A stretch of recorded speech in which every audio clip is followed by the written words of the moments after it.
Bom, hoje o tema da nossa live é arqueologia e divulgação científica. Então, o projeto Lives Arqueológicas, ele é uma união de empresas de arqueologia, grupos de estudo de arqueologia, algumas universidades, divulgadores e divulgadoras como eu e o Juca aqui do canal Arqueologia e Pré-História, o Juca, que agora mudou de nome, é canal Arqueologia e Pré-História, junto com o site.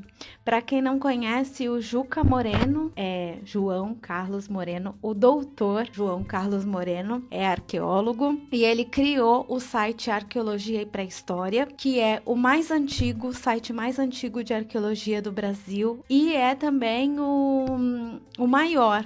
Aliás, quando eu vou procurar nos sites de pesquisa, muitas pessoas entram no meu canal, no Arqueologia Alternativa, pelo site Arqueologia e Pré-História. E sim, para mim é um prazer estar hoje aqui com o Juca Moreno nessa live, porque nós somos muito parceiros. Inclusive, eu sou colaboradora do site Arqueologia e Pré-História, mas o Juca foi uma das primeiras pessoas a apoiar o projeto do canal Arqueologia Alternativa, que é o canal que eu coordeno no YouTube. Coordeno, apresento, enfim, é um projeto. E a primeira parceria de vídeo foi com o Juca Moreno, e eu fui até a casa dele em São Pedro. Vou contar um pouquinho dessa história mais lá na frente, e para fazer esses vídeos. E muitos vídeos do canal Arqueologia Alternativa estão no site Arqueologia e Pré-História, tem o link lá. Quando eu falo algum assunto que é relacionado a algum texto que eles têm, o Juca coloca o vídeo lá no site. Bem,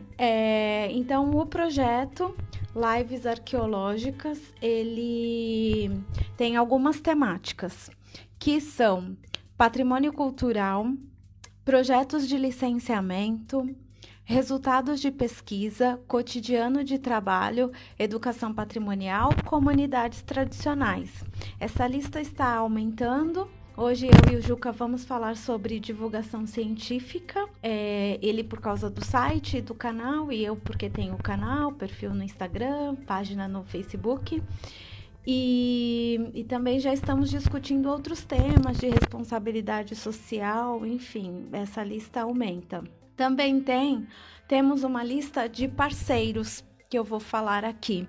Então, ou seja, são vários perfis que são ligados a este... Olá, Juca, estou terminando aqui a apresentação do Lives Arqueológicas, você já começa a falar. Então, os perfis são Meandros Arqueologia, Contextos.arqueologia, Arqueólogos, Território Arqueologia, Arqueoalternativa, que é o meu, Registro Arqueologia, Arqueologia e Pré-História, que é do Juca, que é nosso, né, Juca? E Arqueologia do Oeste da Bahia e AL Consultoria 1. Então, cada vez a live acontece em um desses perfis e todos nós e todas nós divulgamos uns aos outros. Então, chegou aí o doutor Juca Moreno. Se apresenta, Juca. Eu nem me apresentei ainda, mas eu vou deixar você se apresentar primeiro. Então, eu sou Cris Amarante, sou arqueóloga, doutora também, mestra em arqueologia pelo MAI USP, na Universidade de São Paulo, e doutora em arqueologia pela Universidade Federal de Sergipe. Minha especialidade é arqueologia subaquática. Atualmente eu coordeno o canal Arqueologia Alternativa no YouTube, o perfil Arqueoalternativa no Instagram e a página Cris Amarante Arqueologia Alternativa no Facebook. E trabalho atualmente em Portugal em um projeto de arqueologia náutica. Eu sou uma das chefas de equipa desse projeto. Mas hoje estou aqui por causa da divulgação científica. Sou parceira colaboradora no site Arqueologia e Pré-História, que é coordenado pelo Juca Moreno e pela Gabi Mingatos, né, Juca? A Gabi entra de coordenadora por osmose. E, enfim, então essa é a minha apresentação. Fala aí você, doutor Juca. Gente, desculpa, eu não tô conseguindo ter onde apoiar o celular aqui pra conseguir conversar com vocês. Deixa eu ver se eu consigo. Conseguiu? Não, eu tava com um tripézinho aqui pra poder conseguir, mas o tripé não deu certo, porque ele não fica...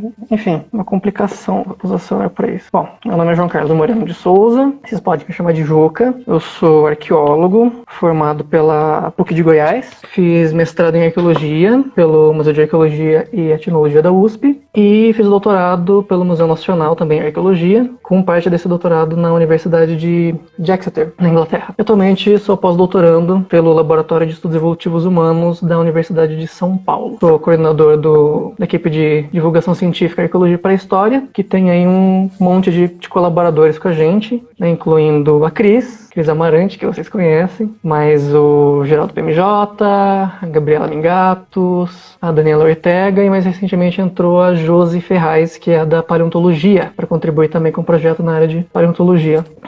Que mais? É isso, esse sou eu. Então, nós dividimos a live por uns temas. Eu vou falar de algumas coisas, o Juca vai falar de outra. Vai começar falando sobre o que é divulgação científica, né, Juca? Mas também vamos falar de arqueologia pública, um pouquinho da divulgação científica no licenciamento, sobre os nossos projetos pessoais, o canal Arqueologia Alternativa e o site Arqueologia e Pré-História, site canal. Então, eu passo a palavra para o Juca. Ele começa aí falando o que é divulgação científica, Juca. Tá, então o que é a divulgação científica? Né? Deixa eu arrumar direitinho aqui. Bom, a divulgação científica ela é essa atividade que a gente tem de comunicar, de educar, de informar, de compartilhar conhecimento científico, para compartilhar esse conhecimento científico para públicos não especializados. Ou seja, quando a gente fala isso, não é só a população que não faz ciência, mas também nossos colegas das ciências que são de outras áreas da ciência. É um compartilhamento de forma sistemática. Ou seja, é ensinar sobre ciência, sobre um tema específico da ciência, de maneira recorrente para quem não é especialista naquele tema tratado. Então, assim, fazer divulgação científica não é simplesmente fazer um vídeo, participar de uma entrevista, fazer uma postagem na sua rede social. Não, ela se faz através de projetos bem definidos. Para produção de textos, para produção, textos assim, desde blogs a livros, para ensinar alguma coisa sobre ciência. Vídeos, desde séries de vídeos no YouTube, até documentários completos, né? Tipo esse que a gente vê em grandes mídias, tipo da BBC, por exemplo. De programas de rádio, podcasts, museus virtuais, aquelas postagens bem planejadinhas que o pessoal faz nas redes sociais, né? Tipo no Twitter, no Instagram. Apresentações em eventos públicos, entre diversas outras formas alternativas de se fazer comunicação científica. Não importa se é um projeto complexo para produção de séries audiovisuais, ou se é um projeto mais simples, como postagem de figuras no Instagram e fiz no Twitter, por exemplo, é uma maneira de fazer isso. O que importa é que seja um projeto bem desenvolvido, que consiga utilizar de uma linguagem atrativa para o público e que seja cientificamente acurada no seu conteúdo, né? Não é simplesmente sair falando aquilo que você acha que é aquilo que a área da ciência faz. Isso é divulgação científica. Pois é, e aí a divulgação científica, ela entra dentro do tema arqueologia pública, embora não sejam sinônimos. Eu vou usar uma frase aqui de uma arqueóloga, que eu gosto muito dessa frase. Eu procurei uma do Nick Merriman, mas eu não achei. Então eu vou pegar da Cristina Bruno, que ela transforma isso num desafio. Ela fala... Cadê? Apesar da riqueza das análises, a produção em arqueologia tem ficado, em geral, circunscrita à divulgação e conhecimento entre pares. A Cristina Bruno escreveu isso em 2005, em um artigo. E eu penso que esse incômodo dela, ela é arqueóloga e é museóloga também, é muito um incômodo meu também. E eu percebia que nós falamos muito, nós arqueólogas e arqueólogos, entre nós. Boa noite, Carla. Uhum. E pouco para as pessoas que não são da nossa área. Então, eu sentia isso principalmente quando eu estava chegando de outra área para arqueologia. A arqueologia pública, depois, Juca, se você quiser, me completa aí, mas aí, segundo os pesquisadores, é uma área, assim, bem ampla, que tem tem a questão de você, que é arqueólogo, falar de arqueologia para o público. Isso é uma das coisas, que é o que nós estamos fazendo aqui, fazemos no site, fazemos no canal Arqueologia Alternativa. Existe um passo além, que não tem a ver com isso que a gente faz e que eu acredito muito, que é fazer arqueologia com o público. Aí entra dentro de arqueologia colaborativa, uma série de coisas que eu acho que é o nosso próximo passo. Mas quando a gente vai para o YouTube, vai para o Instagram, nós ainda estamos fazendo arqueologia para o público. É arqueologia pública? É, mas dá para ser melhor que isso. Então, muita gente, no Brasil principalmente, há uma confusão de ligar arqueologia pública com a educação patrimonial, como se fosse sinônimo. Não é.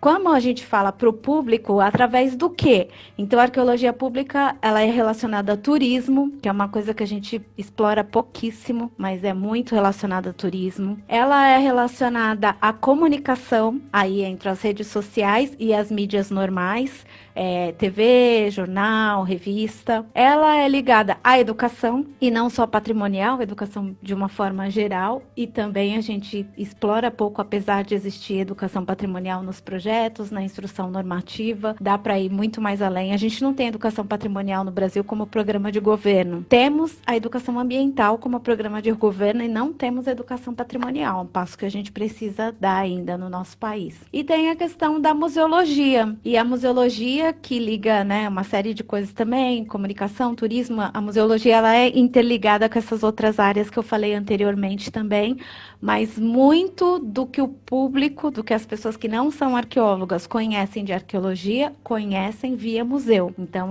é muito importante assim a divulgação da arqueologia pelos museus, e muito séria. Então a divulgação científica, ela entra dentro desse grande guarda-chuvão aí da arqueologia pública como uma das possibilidades, mas é bem maior. Quer completar isso, Juca? Não, acho que você falou bem demais. Aqui eu só vejo um pouco de diferença, assim, que a divulgação científica, né, ela é algo muito maior no sentido de que não é só arqueologia, né, entram todas as ciências nesse meio, não é só arqueologia. Então, enquanto a arqueologia pública pode estar lidando mais com essa coisa da gente querer aprender mais sobre como era o passado da humanidade, coisa assim, isso também entra na hora da gente fazer a divulgação científica da arqueologia. A divulgação científica, ela também entra naquilo de mostrar para o público como a gente faz a nossa ciência. Então, como é que a gente faz a arqueologia? Como que são as escavações? Como que é a análise de laboratório? É muito mais do que simplesmente falar, né, a historinha dos nossos antepassados e tudo isso. Não que a arqueologia pública, às vezes, não faça isso, mas tem um foco, acho que um pouco diferente do que faz a divulgação científica de maneira geral, que é mostrar, né, a gente divulgar a nossa ciência de uma forma geral. A importância dela, como que a gente faz ela. Juca, aqui nos tópicos que nós separamos, eu acho que eu me perdi. Você já falou de qual a importância de divulgar arqueologia para um público não especializado? Quer ir mais além nisso? Não, isso daí estava lá para o final, né, do que a gente tinha separado. O que eu tinha separado aqui, no segundo tópico, seria da gente...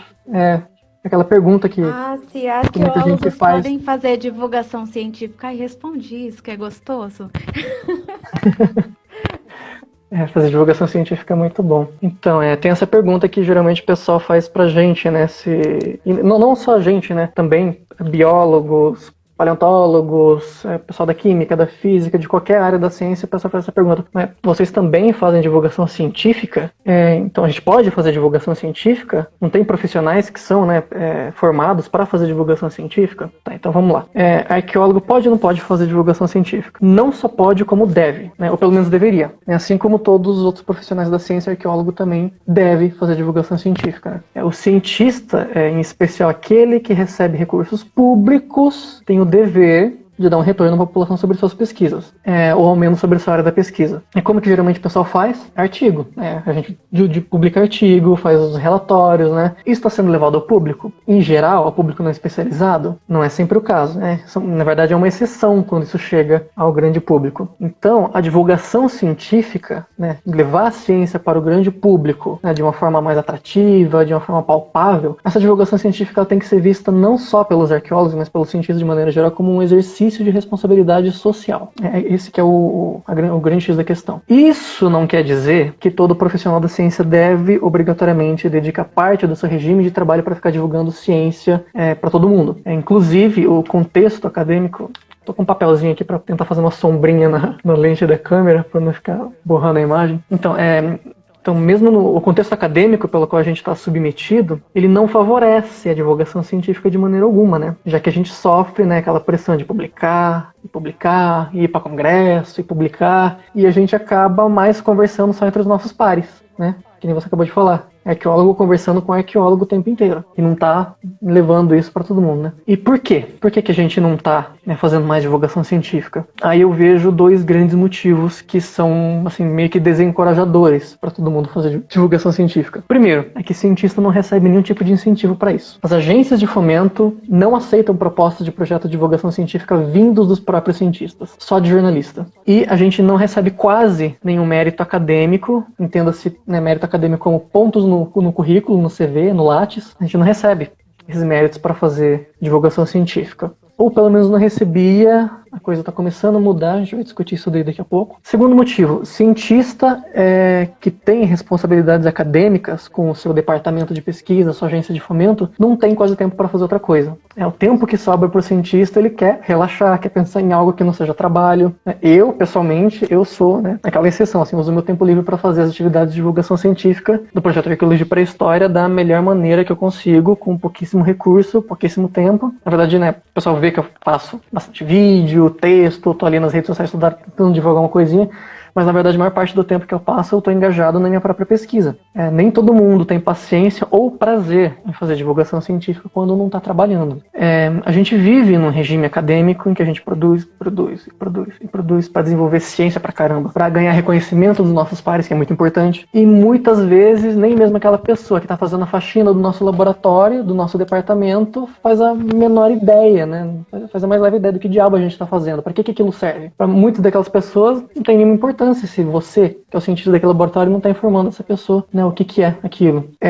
E a gente até poderia dizer, né, ainda bem que existe o jornalismo, que é a área de estudo especializado na comunicação, e dentro dela existe uma sub-área chamada jornalismo científico. E o que é isso? Né? Onde os profissionais são aqueles profissionais mais capacitados, os jornalistas científicos, são os mais capacitados para pegar aquele conhecimento que a gente está produzindo, porque eles sabem como que isso funciona ou como deveria, e levar para um público mais especializado. Esses são os profissionais mais capacitados, né? Não é nem a gente, porque muitas vezes a gente fica, né, falando cheio de jargão quando a gente quer conversar com o público não especializado, né? Então, vamos falar aqui sobre evolução humana, né, de repente, para alguém que está perguntando.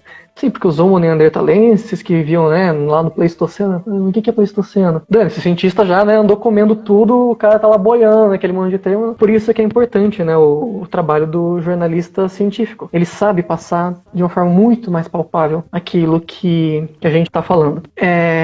Mas, né, quem é cientista sabe que isso não funciona exatamente como deveria, ou como a gente gostaria. Tem muito pouco jornalista especializado em comunicação científica, o que acaba levando a muito jornalista que distorce o que o cientista fala. Aliás, não só tem pouco jornalista especializado nisso, como tem pouco jornalista que de fato é formado em jornalismo. Infelizmente a gente está com esse problema no Brasil de que jornalista não precisa mais de diploma. Virou uma piada, né?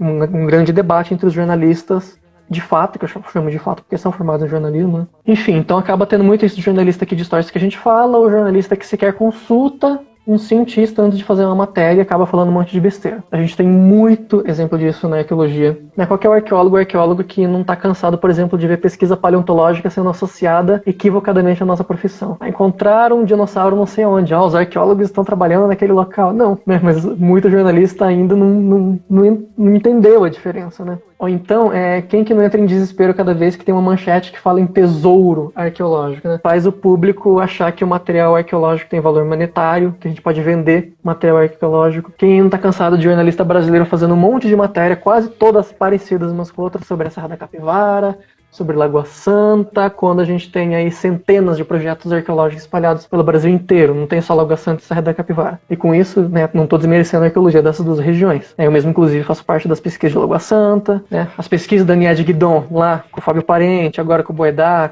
com a Nied Guidon em geral, elas são e foram importantíssimas para aceitar a antiguidade da ocupação humana nas Américas. As pesquisas da Missão Franco-Brasileira e do projeto de Laboratório de Estudos Evolutivos Humanos, que eu estou associado agora, né, da USP, que foram coordenadas pelo Walter Neves, que acabaram lá em 2010, elas foram muito importantes para a compreensão dos aspectos biológicos, primeiros americanos, e também para mostrar que, né, ali tem uma cultura paleo-índia totalmente diferente daquilo que a gente encontra em qualquer outra parte do continente americano. Mesmo que as escavações do projeto têm acabado, ainda hoje as pesquisas que a gente realiza em laboratório, tanto com restos humanos e com artefatos, vem dando resultados importantíssimos. A arqueologia brasileira não é só isso, tem muito mais projeto de arqueologia no Brasil inteiro, né? E os jornalistas aparentemente não estão sabendo, porque eu tô só vendo isso ultimamente, né, nos jornais, todo mundo tá vendo isso, né? Serra da Capivara, Lagoa Santa, com documentários, com reportagens e tudo mais. E cadê os projetos sobre, né, as reportagens sobre as pesquisas dos G, dos Tupi-Guarani? Cadê mais Amazônia? Falta mais Amazônia. Já tem um pouco, né, entrando mais na mídia. Cadê as pesquisas sobre os sambaquis, que são, né, uma coisa única no mundo, né? Essa cultura sambaqueira. Não os com chifres, mas essa cultura toda por trás das sambaquias. Isso falta. Em vez disso, o que a gente mais vê é fazer matéria sobre Peru, sobre, né, os Incas, os Aztecas no México, sobre os Maias, Mesoamérica de forma geral, Roma Antiga, Grécia Antiga, Egito, sempre. Como se Egito fosse a origem de toda a humanidade. Esquece, né, 3 milhões de anos que a gente tem pra lá e nunca a gente vê matéria sobre isso, né, no jornalismo brasileiro. Enfim, tem muita pré-história no Brasil ainda a ser contada para o público. Assim como também tem muita história dos últimos 500 anos que não estão nos documentos antigos, né, que foram escritos.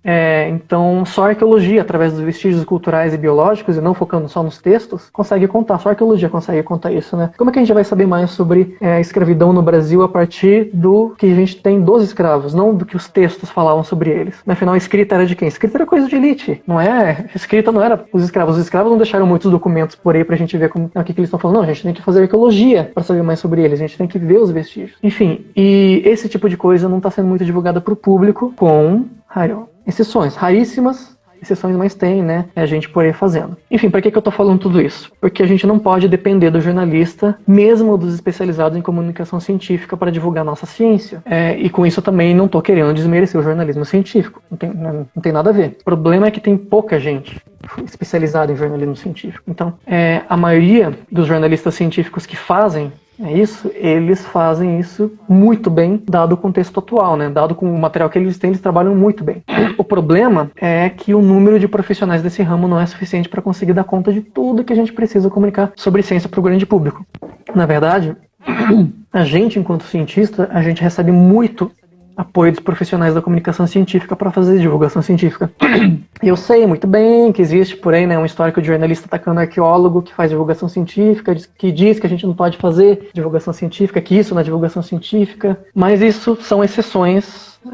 Como o pessoal lá do Choque de Cultura fala, né? Falo tranquilamente, são exceções. A maioria dos profissionais que eu conheço dá muito incentivo pra gente, né? Dá muito mérito ao nosso trabalho de divulgação científica enquanto de divulgador científico enquanto cientista. Né? Então fica aqui uma dica, né, para vocês. Não adianta ficar reclamando do jornalista se você mesmo não divulga sua ciência. E pelo nosso próprio bem, né, vamos evitar criar atritos com jornalistas, porque a gente ainda depende muito deles para que a informação de qualidade seja transmitida para públicos grandes. Porque a gente fazendo divulgação científica, a gente não tem o mesmo público, né, que o jornalista.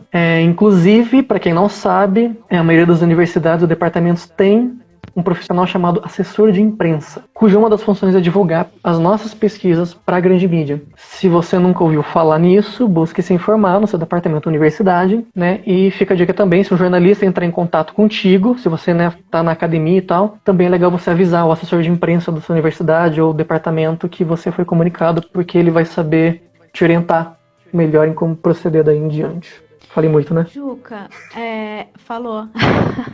Mas você me fez pensar em várias coisas, assim, live tem isso, né? Muita coisa do calor do momento. Da gente não poder divulgar.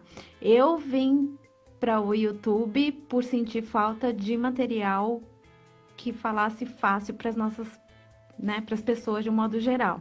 Antes do projeto Arqueologia Alternativa, acho que você deve lembrar, eu criei um grupo no YouTube que chamava Arqueologia para Crianças e Jovens. E a minha ideia naquele grupo, verdade, no Facebook, lá no Facebook, era pegar o material que eu achasse que tivesse uma linguagem fácil para poder divulgar aquilo para que professores, principalmente, entrassem e tivessem contato com a nossa ciência por meio de um material assim. Eu sou arqueóloga, então posso fazer uma seleção de materiais e facilitar a vida de quem está procurando assunto sobre isso. E descobri que tinha muito pouca coisa assim numa linguagem fácil. E comecei a reclamar disso. Mas né, não tem. E daí a minha filha, na época, ela adolescente, tinha, sei lá, 13, 14 anos, falou, mãe, então por que você não faz? Para de reclamar que não tem e faz você. E eu nem sabia o que era. Foi bem assim. Nem sabia direito o que era YouTube e tal. E foi por causa da Mariana que eu criei o canal, por causa dessa ideia. Então, assim, não dá pra esperar. Eu não podia esperar, porque até hoje eu criei o canal, vai fazer 3 anos. Ainda não tem conteúdo fácil para as pessoas na mídia. Então, se eu estivesse esperando que alguém fosse produzir esse material, algum jornalista tivesse pena de nós pra vir, não teria, né? E quantas pessoas você, a gente já alcançou com o nosso trabalho. Não é como uma grande mídia, a gente não é uma Globo, uma TV Record, um SBT, né, para alcançar tanta gente assim, mas tem muita gente que vai lá no Google e procura chegar em mim, chega em você e tem um conteúdo na Márcia Jamile, nas outras pessoas todas que você vai falar aí mais pro final, e tem um conteúdo produzido por arqueólogo e arqueóloga que, enfim, mais acessível, uma informação mais acessível. No meu caso, antes de ser arqueóloga, eu fui professora há muitos anos. E o professor, e de criança, você tem que traduzir, de certa forma, o que se faz na ciência para que a criança entenda. E a minha porta de entrada na arqueologia foi a educação patrimonial, porque eu trabalhei no Engenho São Jorge dos Erasmos. Então, como que a gente faz com que esse conhecimento da arqueologia seja palatável para crianças que têm 9 anos? Inclusive, a minha dissertação de mestrado tem muito a ver com isso. Então, assim, eu penso que a minha expertise de professora me ajuda muito na questão nisso de falar para as pessoas de um jeito que elas entendam. De um jeito, vão me desculpar aí os jornalistas e as jornalistas, que um jornalista ou uma jornalista não faria. Talvez fizesse, mas não do mesmo jeito. Porque eu tenho a formação como arqueóloga e eu tenho a certa facilidade de me comunicar com as pessoas. Então, isso facilita muito o caminho. E penso que os arqueólogos e as arqueólogas têm sim. Inclusive, vou elogiar o pessoal aqui do Lives Arqueológicas e todos os outros arqueólogos e arqueólogas que agora na quarentena resolveram vir para o Instagram falar das suas pesquisas. Cada um do seu jeitinho, alguns usam uma linguagem mais acadêmica, outros e outras são mais leves e usam uma linguagem que comunica mais para o público, mas a informação está chegando mais nas pessoas que não são arqueólogas do que antes. Juca, eu quero falar sobre a arqueologia, sobre a divulgação científica na instrução normativa, mas se você quiser falar alguma coisa antes disso, eu acho legal. E depois eu falo desse assunto. Quer falar da importância de divulgar arqueologia para o público não especializado? Pode falar, você fala disso e depois eu falo da instrução normativa. Okay. Tá, bom, para falar da importância, o que eu tenho para falar é o seguinte: se você quer que a arqueologia, sítios arqueológicos, que os museus, que o licenciamento ambiental, que o seu trabalho seja valorizado e respeitado pela sociedade, você precisa divulgar arqueologia para a sociedade. E olha, eu falei agora há pouco que a agência de fomento não financia a divulgação científica feita por cientista, né? Mas eles estão começando a dar muito ponto na hora de avaliar projetos para quem faz divulgação científica. Então fique esperto nisso. A gente está conseguindo ganhar vários pontinhos fazendo divulgação científica na hora das avaliações dos projetos. Eu preciso pôr todos os vídeos no meu currículo Lattes, não tem nenhum. Para tomar como exemplo, né, a importância de fazer divulgação científica da arqueologia, eu vou dar como exemplo o Brasil. A maioria dos projetos de divulgação científica de arqueologia eles só se desenvolveram nos últimos 10 anos, com poucos recursos e de forma totalmente amadora. Né? O nosso projeto Arqueologia para a História é um exemplo belíssimo disso. Né? Sem grana, sem conhecimento de como fazer, mas bora lá porque estamos precisando. Arqueologia alternativa, idem. E mesmo assim, a gente tem feito uma grande diferença no sentido de informar as pessoas sobre formação na área, sobre o que fazer quando você encontra um sítio, quantas mensagens a gente não recebe no site de pessoas falando que encontraram alguma coisa. Hoje mesmo chegaram uns 3. A gente vai lá, né, encaminhando para o CNA, porque esses e-mails. Que mais, enfim, muita gente, eles encontram informações sobre arqueologia por causa da gente. Muitas vezes não encontram coisa do IFAM, eles nem sabem o que é o IFAM, o que é CNA, mas na hora que eles vão digitar sobre coisa de arqueologia, sobre coisa de pré-história, eles vão lá e encontram os nossos canais, encontram o nosso site, nossas redes sociais. Muitas vezes a gente recebe pedidos de ajuda de empreendedores que não entendem como funciona a legislação para licenciamento de obras e muitas vezes eles ficam muito bem conscientizados sobre a importância da arqueologia, sobre o que eles têm que fazer, e muitas vezes eles acabam apoiando aquilo, não é todo empreendedor que quer simplesmente chegar passando por cima com o trator, né? Com algumas raras exceções, sempre, né, tem aquelas pessoas que entram em contato com a gente querendo alguma outra coisa, né? A maioria das vezes a gente tem um resultado muito positivo, mas tem aquelas raras exceções de gente que vem com intenções ruins, às vezes gente bem mau caráter mesmo, né? Feio falar assim.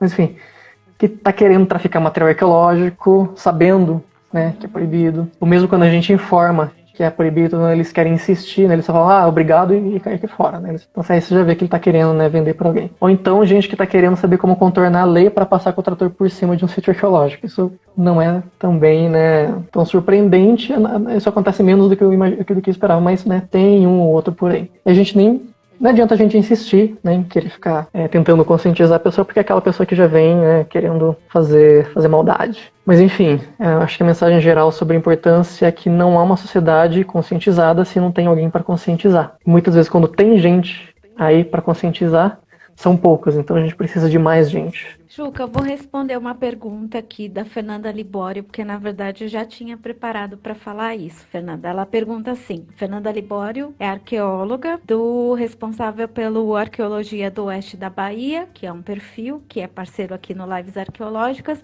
e é professora de Arqueologia na UFOB, Universidade Federal do Oeste da Bahia. E ela pergunta assim, vocês acham que o IFAM entende as possibilidades da divulgação científica na Instrução Normativa número 1 de 2015?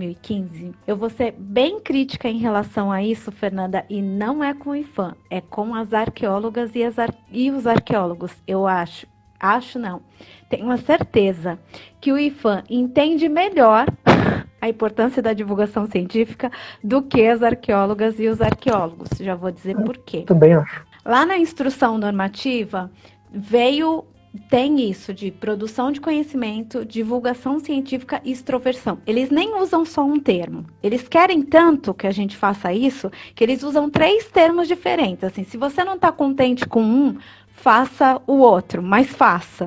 E aí tem lá no artigo 35, o Programa de Gestão de Bens do Patrimônio Arqueológico para empreendimentos de nível 3 e 4 deverá conter proposta preliminar das atividades relativas à produção de conhecimento, divulgação científica e extroversão. No artigo 40, eles também dizem que a execução do Programa de Gestão do Patrimônio Arqueológico deverá ser descrita em relatório de gestão do patrimônio arqueológico que deverá conter relatório das atividades ligadas à produção do conhecimento, divulgação científica, extroversão, bem como a apresentação do cronograma das ações futuras. Então, nos níveis 3 e 4, dentro do Programa de Gestão de Bens, você tem que ter um projeto de produção do conhecimento, divulgação científica e extroversão, e isso tem que aparecer no teu relatório. No artigo 33, eles falam, nos casos dos empreendimentos de nível 1 e 2. Aí eles apresentam lá um item 1, um item 2, que é o plano de trabalho, que contenha, lá no E do item 2, proposta preliminar das atividades relativas à produção do conhecimento, divulgação científica e extroversão. Então, nos níveis 1 e 2, não tem educação patrimonial, mas tem produção de conhecimento, divulgação científica e extroversão, ou seja, tem que divulgar o trabalho no nível 1 e 2. Eu vejo que a instrução normativa colocou uma coisa que gerou muita confusão dentro disso. E já vou explicar alguns exemplos, e se vocês não entenderem, pode perguntar que eu explico mais. A Juca também pode me ajudar se quiser. Eles escreveram lá no artigo 45, que é o que descreve direitinho como deve ser o projeto de educação patrimonial dentro dos níveis 3 e 4, eles colocam um parágrafo lá, quarto, que fala assim: atividades pontuais, tais como palestras e ações de caráter exclusivamente promocional, assim como atividades de esclarecimento e divulgação, não são suficientes para caracterizar projetos integrados de educação patrimonial. O IPHAN foi excelente a escrever isso. Eu gosto muito disso aparecer nesse texto. Mas nós, arqueólogas e arqueólogos, somos péssimos na compreensão desse texto. Porque o que a gente faz com isso? Ah, tá. Então quer dizer que quando eu vou dar palestra, eu não estou fazendo educação patrimonial, mas eu estou fazendo divulgação científica. E os arqueólogos e arqueólogas traduziram isso. E eu estou falando isso porque eu já vi isso em projeto de arqueologia. Então, assim, não tem plano nenhum, como a instrução normativa pede, não tem programa nenhum. Vai lá, dá palestra na comunidade, ou conversa, faz roda de conversa, tira foto disso e coloca isso como divulgação científica, como única ação de divulgação científica. Esse é o problema. O problema não está em fazer a palestra. Tudo bem, é isso que a instrução normativa está dizendo. Se você vai só fazer uma palestra, isso não é educação, é divulgação científica. Tá certo isso. A questão é que a divulgação científica como é que eles chamam os 3 termos? Enfim, a extroversão e a produção do conhecimento não é só isso. E dentro do que o Juca falou, quantas coisas cabem dentro de divulgação científica. Eu vejo poucas empresas de arqueologia que tenham perfil no Instagram. Agora isso está crescendo mais. Vou até falar aqui, fazer uma propaganda, não trabalho para eles, mas assim, eu sempre digo que exemplo negativo eu não falo, mas positivo eu gosto de dizer o nome quem faz. Mas o primeiro perfil de empresa que me chamou a atenção foi o da Meandros Arqueologia, que é do Fábio Origuela, porque ele começou a colocar uns vídeos dele em campo, umas fotos de material a escala, algumas explicações sobre materiais, algumas explicações de campo, que são coisas que eu acho interessante, assim, de entrarem, para quem não é da área. Então, é um perfil didático, digamos assim. Foi o primeiro perfil de empresa que chamou a atenção. E foi isso que até me aproximou dele, porque, tipo assim, quem é você que tá fazendo isso? Que isso aqui tá legal, tô curtindo. Mas, então, a Meandros, do que eu conheço, foi uma das primeiras que começaram a usar o Instagram, assim, de forma inteligente para fazer divulgação científica. Eu não vejo outras empresas fazendo isso. A Contextos também tem canal, aliás, a primeira aparição minha em um canal de arqueologia não foi no Arqueologia Alternativa, foi na Contextos que eles faziam as lives. E também uma coisa interessante de ser feita está dentro da divulgação científica. Mas essas iniciativas todas são pequenas, são pontuais às vezes, ou seja, elas não foram incorporadas por todos os arqueólogos e as arqueólogas como prática e, como o Juca disse, como um projeto bem planejado. E diferente de mim e do Juca, que a gente tira do nosso bolso para fazer o Arqueologia Alternativa, para fazer o Arqueologia Pré-História, a empresa de arqueologia ganha dinheiro para fazer isso. E isso está escrito na lei. E isso não é feito. Então, Fernanda, a questão não é o IPHAN. O IPHAN está dizendo, façam. E as pessoas estão ganhando dinheiro para fazer e não estão fazendo. Então, assim, esse riso não é de felicidade. Quando eu fico nervosa, eu rio. É riso de nervoso. Tipo, não curto essa ideia, assim, me incomoda extremamente. E eu lembro que quando eu trabalhava numa empresa de arqueologia, eu peguei a instrução normativa, aliás, o canal Arqueologia Alternativa, antes dele existir, eu propus ele para a empresa que eu trabalhava. Olha, a instrução normativa pede isso. Eu fui contratada para cuidar da educação patrimonial de vocês. Eu acho que a gente pode ter um canal da empresa, pode ter... Na época não tinha Instagram, Facebook da empresa, era muito 2016, o Instagram estava bem no comecinho. E eu também, naquela época, nem tinha perfil, não sabia mexer direito. Que nem no Twitter, viu, Juca? Aí propus para eles, porque vocês não criam o canal e a gente começa a divulgar. Pô, é uma empresa com mais de 20 anos, fora todos os trabalhos incríveis que vocês já fizeram, dá para pôr conteúdo a pauta toda semana. Aí, não, Cris, vamos devagar. No final das contas, eles têm lá hoje em dia um canal, inclusive o primeiro vídeo deles do canal eu participei da equipe, coordenei aquele projeto lá com aquele primeiro vídeo. Mas, assim, é uma coisa que não existe esse entendimento. E não estou falando de uma empresa pequena, uma empresa grande, assim. Não estou falando mal da empresa, gente, porque é uma empresa onde eu aprendi muita coisa. Mas eu estou falando mal do entendimento que arqueólogas e arqueólogos têm dessa instrução normativa número 1 de 2015, percebe? Então, e não são só eles, assim, eu percebo isso em todas as empresas de arqueologia do Brasil. Então, a instrução normativa deu a faca e o queijo na nossa mão e a gente não faz nada, fica com a faca e o queijo na mão e não vai lá, não corta. É isso que a gente faz. Então, dá para crescer muito mais. A gente está no comecinho, mas assim, a lei está pedindo isso. É urgente, é para ontem. E como o Juca falou, a importância, né, da gente divulgar arqueologia. Se a gente quer que a sociedade esteja a nosso favor, para que aquelas coisas esdrúxulas que foram ditas para aquele criatura que está lá no cargo maior do nosso país.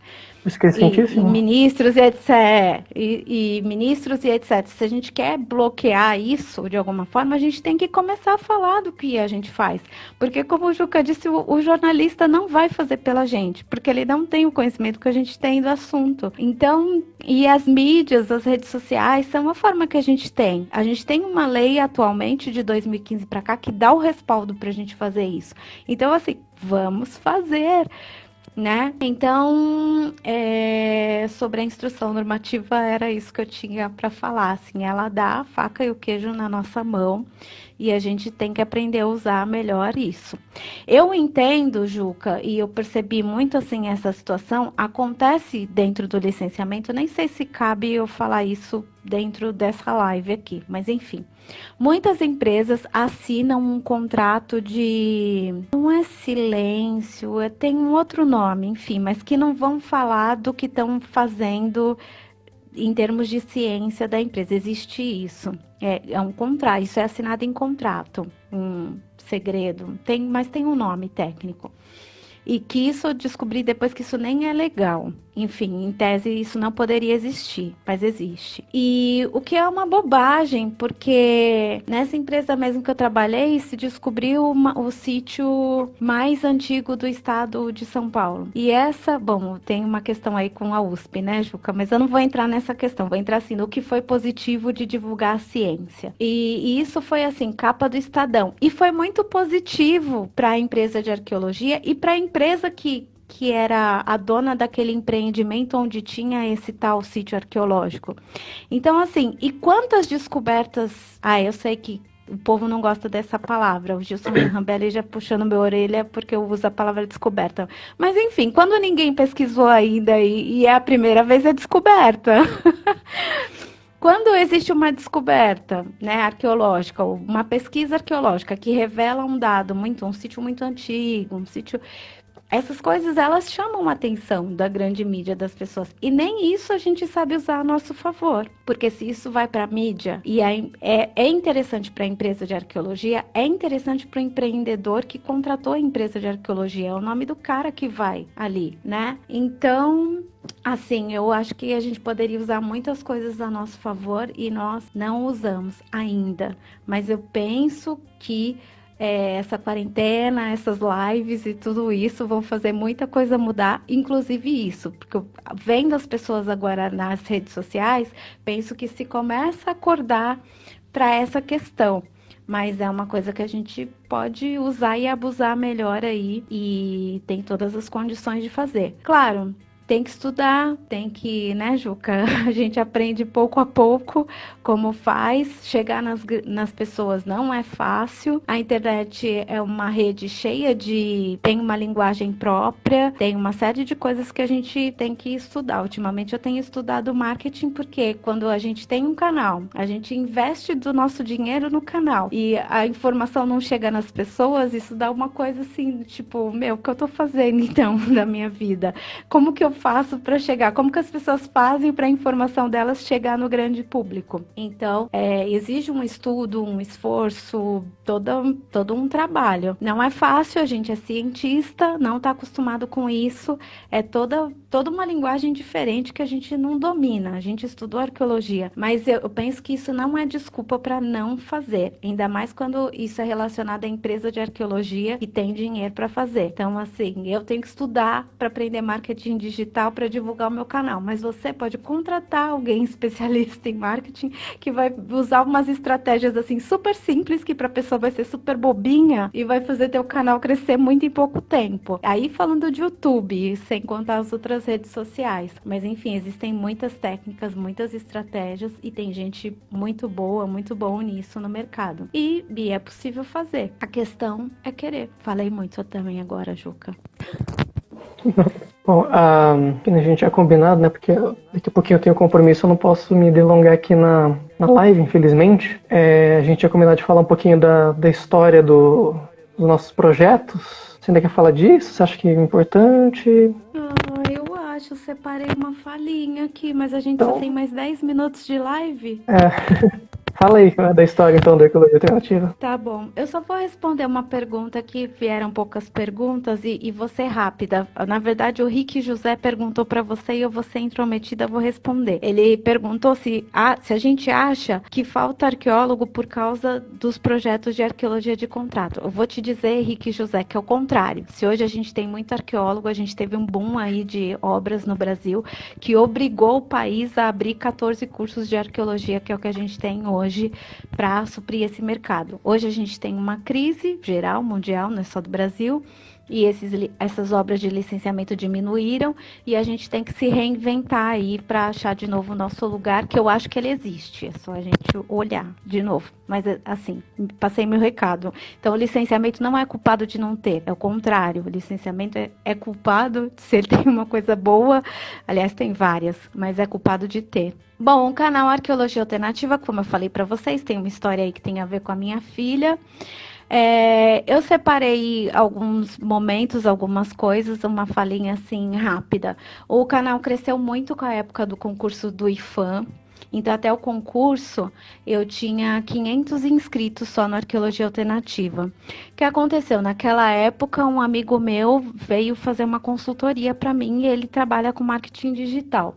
E ele sugeriu que eu fizesse vídeos todo dia, que é uma forma de você atrair pessoas, você colocar muito conteúdo na tua rede social. E daí, na época eu que estava estudando para o IFAM e estava fazendo doutorado e andando na praia pensando o que eu vou fazer, pensei, vou juntar uma ideia com a outra. Já que eu tenho que fazer vídeo todo dia, eu faço vídeo sobre o concurso e foi super legal, deu certo, porque as pessoas estavam procurando justo isso na internet. Então, foi uma coisa que fez o canal crescer muito e pela primeira vez me despertou assim, opa, existe técnica para fazer isso crescer. Mas no período eu estava muito envolvida com o doutorado e até hoje, assim, eu estou aos poucos estudando, mas eu sei que não na intensidade como deveria, mas já sei que existe um caminho aí. Outra coisa que muito legal de fazer no canal, que eu acho, são as viagens e as parcerias. Então, agradeço aí ao Juca Moreno, que foi a minha primeira parceria em São Pedro, no primeiro collab entre canais, e o Juca apareceu e a gente foi com a equipe. Eu não sei editar, eu edito hoje em dia assim, simplesinho, coloco uma abertura num vídeo, um negócio assim, eu não sou expert como o Juca.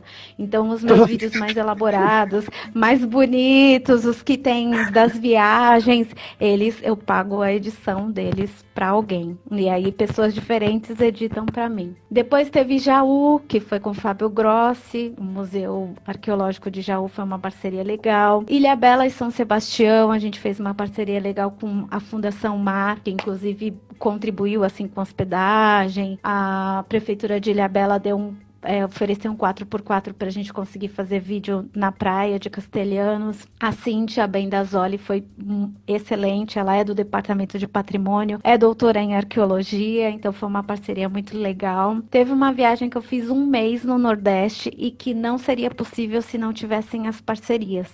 Na Bahia, eu fiquei na casa da Beatriz Bandeira, fiquei na casa de uma família que eu conheci na época do licenciamento, da Lira Almeida. No Piauí, fiquei na casa da família do Zusa. No Ceará, eu fui abrigada pela Helenita Rufino, abrigada mesmo, pensa assim, em todos os sentidos, que essa mulher é incrível. Muito obrigada, Helenita. E por uma outra amiga também, que me ajudou muito nessa viagem, que terminou no Pernambuco. Foram 4 estados para produzir vídeos para o canal. Tem vídeo dessa viagem que até hoje ainda não veio, mas eles virão. E aí eu tenho planos, né? Projeto de audiovisual, até às vezes discuto no privado com o Juca. Nunca consegui realmente um incentivo de fomento científico, mas já consegui de audiovisual. É um recurso, não é assim um grande recurso, mas sim, cobre a produção de 2 vídeos que estão aí no forninho. Mas enfim, é uma coisa também que a gente vem procurando projetos, porque tirar tudo do bolso, né, Juca? A gente ama o nosso projeto, acredita muito nele, mas assim, tem uma hora que se fala, meu Deus do céu, eu dou conta disso aqui. Outra coisa que é interessante, já tô acabando a minha fala, é a expectativa que a gente tem do trabalho para o público e a expectativa que o público tem do trabalho. Porque eu gosto disso, das viagens e tal, mas eu fui descobrindo, e esse consultor, que é meu colega, né, o Gabriel Hernandes, me ajudou muito, que assim, a expectativa do público é outra. Então, assim, tem viagem que eu fiz que eu acho o vídeo lindo, e o vídeo tem, assim, 400 visualizações, 500 visualizações. E quando eu faço um vídeo de o que é arqueologia, o que é arqueologia amazônica, o que é que o Juca tem textos assim no site também, é isso que as pessoas procuram no Google. Então, assim, é um vídeo que eu gravo na minha casa, que eu mesma coloquei a abertura ali, e ele tem 3.000 visualizações. Notícias, as pessoas também curtem muito notícias. Então, é um vídeo fácil até para eu fazer, porque eu pego lá as informações da notícia, coloco ali, divulgo, essa notícia foi veiculada em tal lugar, fala disso, disso, disso também, e as pessoas assistem um monte desses vídeos. E o mais engraçado de todos são as curiosidades. O meu vídeo mais assistido, ele tem mais de 20.000 visualizações, que é o que é pedra de raio. E, gente, quando eu gravei, eu jamais imaginei. E aí eu brinco e falo assim, eu quebro a cabeça para fazer um vídeo como que é datação por radiocarbono. Eu viajo para a Serra da Capivara para mostrar o lugar lá e fazer do sítio, e as pessoas vão atrás da pedra de raio. Então, assim, a nossa expectativa de fazer, né, a minha cabeça de arqueóloga é uma, e eu venho com essa expectativa, e aos poucos o Gabriel Hernandes foi me ajudando, que eu tenho que entender o que o